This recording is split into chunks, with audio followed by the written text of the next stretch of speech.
Hey, how's it going? This is Ish, and today I wanted to talk to you about how you can use a Myers-Briggs scale to find the perfect spiritual practice for yourself. So if you aren't too familiar, the Myers-Briggs type indicator is a personality assessment that was created by Isabel Myers-Briggs, Briggs-Myers, and Catherine Cook Briggs. And this was based off of Carl Jung's work, and they've come up with 16 unique personality types, which are based off a combination of 4 different categories. And these categories are number 1, introversion and extroversion. Number 2 is sensing and intuition. Number 3 is feeling and thinking. And the last is perceiving and judging.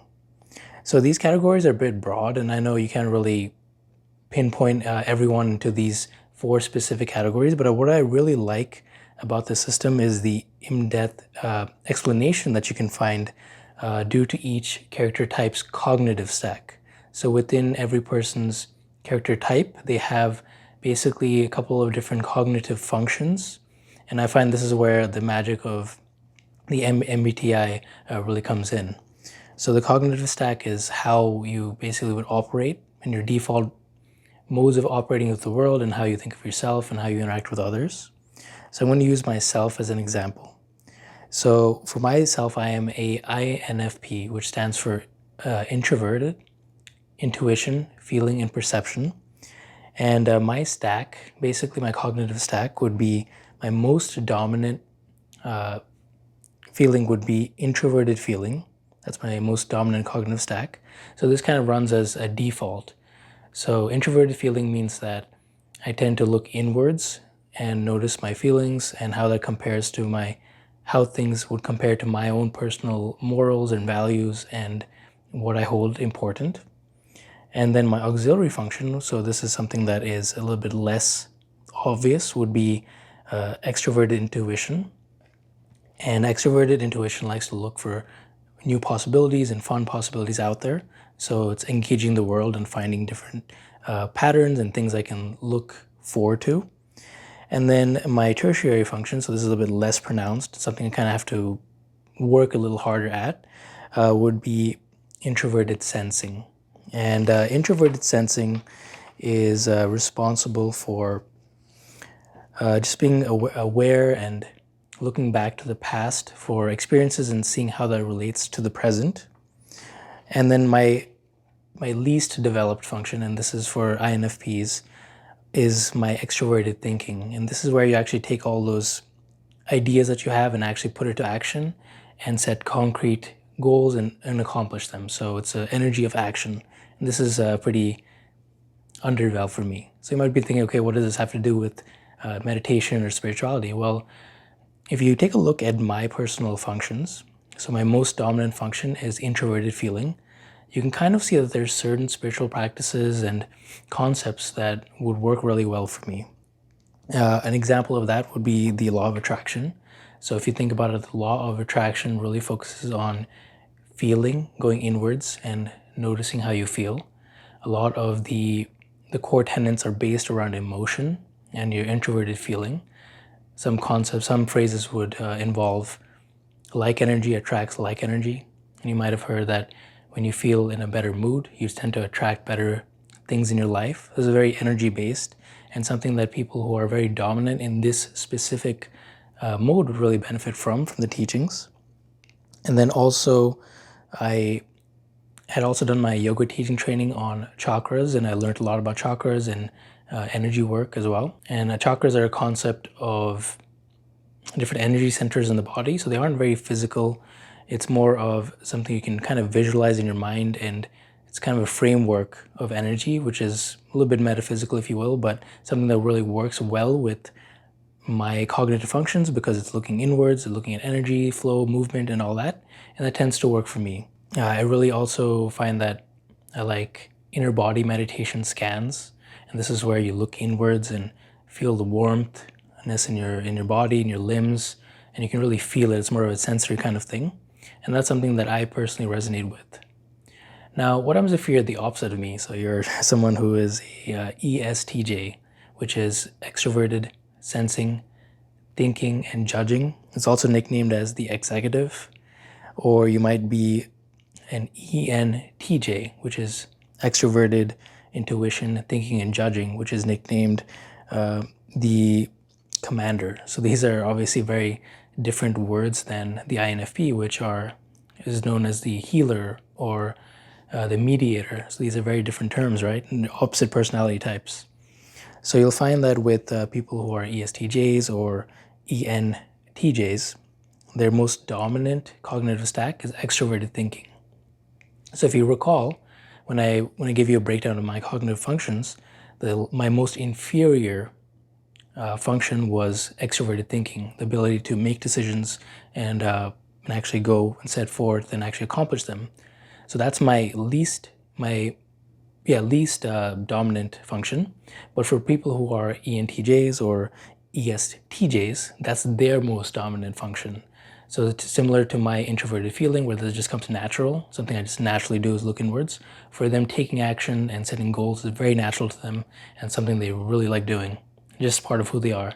So when you give them concepts like the law of attraction or looking inwards and knowing about chakras, they'll kind of look at that and be like, oh, that's some woo stuff. Give me something really practical and concrete. So you'll find that different spiritual practices and methods actually appeal to them. A great example of this is Dan Harris, who is a news anchor, and basically his story was that he was in a very high-profile news anchor position, and he got really stressed out and had a panic attack. And then he started looking into meditation, and he actually wrote a book called 10% Happier, where he distilled all the pieces of information that he learned through meditation and provided it in a very concise and no-nonsense kind of way. And you'll also notice, if you ever watched any of his YouTube videos of just him talking, he's very much like an ENTJ, which is what I presume. And that's very straightforward, very direct. He's going to tell you what he thinks, and there's no mystical element to his speech, right? So it's very straightforward. And that's actually reflected in his book, 10% Happier, too. If you actually go ahead and read that book, it provides you very succinct, very simple meditation advice, and there's no inclination of energy work or anything kind of that's out there. It's very pragmatic and straight to the point. So someone like Dan would benefit from more of a straightforward meditation practice. And you can actually, if you're interested in the Myers-Briggs scale, you can actually take many of the tests that are just a bunch of hundreds of tests out there where you can find out what your personality type is. I personally recommend 16 personalities, and that you can find that online, and that's free, and that takes less than 5 minutes. But there are other better ones out there, but I just like that one. You can start with that and see which others work for you. And the main thing here is you want to find out what your dominant function is, and then you can see which meditation styles work best for you. So I'm just going to give you a quick rundown here.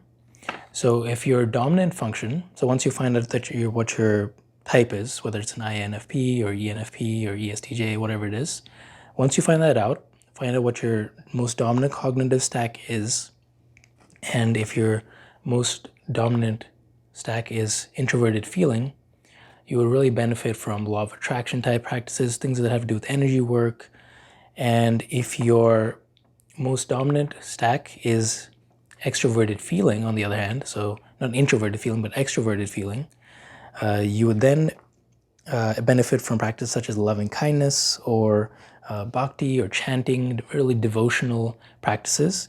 And this is because, unlike introverted feeling, extroverted feeling looks to the outside to understand themselves and their ethics and their values. So not inside, but outside.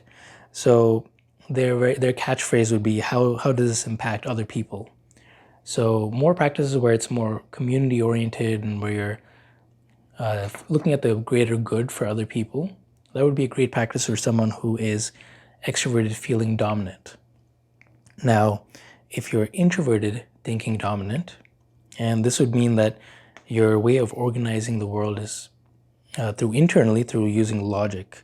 So you like to be efficient, and you like to, you can sometimes even be rebellious in your thinking, a little bit private as well. You would benefit for more of a straightforward Vipassana type practice or a Zen practice where it's pretty structured. You have a certain amount where you sit, clear objectives, and goals. And this would also apply for extroverted thinking as well. And a great way, if you are a introverted thinker or extroverted thinker dominant, you can start to track your statistics of how long you meditate, what you can improve on, and using apps like Insight Timer, where they have that statistic function where you can actually see your progress and have that measured out from days to months to years, and it's very systematic. That's something that people who have a thinking dominant function would really benefit from, because they're very structure based and also like setting goals. That's just something that's natural to them. That's who they are. So that's something you really benefit from if you are a thinking dominant person. Now, if your dominant function is introverted sensing, what this means is that you look to the past for to see how that relates to your present moment. So you have a fondness of past experiences. You tend to bring that up, and you try to see how the things in your past could have an effect, and how that can help you form decisions in the present moment or even the future. So if you have that kind of intuitive sensing dominant function, you would benefit from a loving kindness type practice where you recall people who are in your life that you care about and you love, and also gratitude lists. Gratitude lists are great because you can look at the things in your life in the past or even the present moment that really bring you joy, and you can bring that back into the present moment. And it'll be something you're actually very good at compared to the other types, because your natural function is introverted sensing. So you can bring all the past experience to the present moment and feel joyous in the present moment. And if you are an extroverted sensor dominant, and this would be someone who likes to take details from the world around him or her. So it's looking to the outside to gain clues rather than looking at the past, like the introverted sensor. So extroverted sensors can take a lot of sensory information. They don't get overwhelmed like someone like me, like an INFP would. They can be in very stimulus-driven environments, and that wouldn't really bother them too much, because their main default is actually being a sponge and taking things in from the outside. So if that's your case and you are more of a extroverted sensor, you would benefit from a practice like Kundalini or any kind of yoga where it's a lot of energy work, a lot of sensory things, pranayama, and bringing that energy inwards. It's a lot to handle, but something you would probably need if you're an extroverted sensor. And this is actually the opposite of Zen, because Zen is trying to bring all the stimulus actually down and reduce all the stimulus. So it's kind of the opposite approach here. And also open-eye meditation. This can be great because you're keeping your sense organs open and you're being receptive to the outside world. I even recommend for the extroverted sensors to meditate outside, because you're not getting too distracted because you're not in a busy street, and nature has a very calming effect, but you're also fulfilling your need to be in an environment where it's stimulating. So you kind of kill two birds with one stone in a sense. So I hope this talk really helps you, and I think it's really fascinating to learn more about yourself and how you can kind of tailor your experience and find your own path rather than kind of following other people's paths and kind of doing whatever is just popular out there, and really find out what you specifically resonate with. And there'll be certain things in your life that you like more and you do better at than other people, and some things that give you joy personally than more than what other people do. So it's really a path of self-discovery and finding out what you like. Thank you.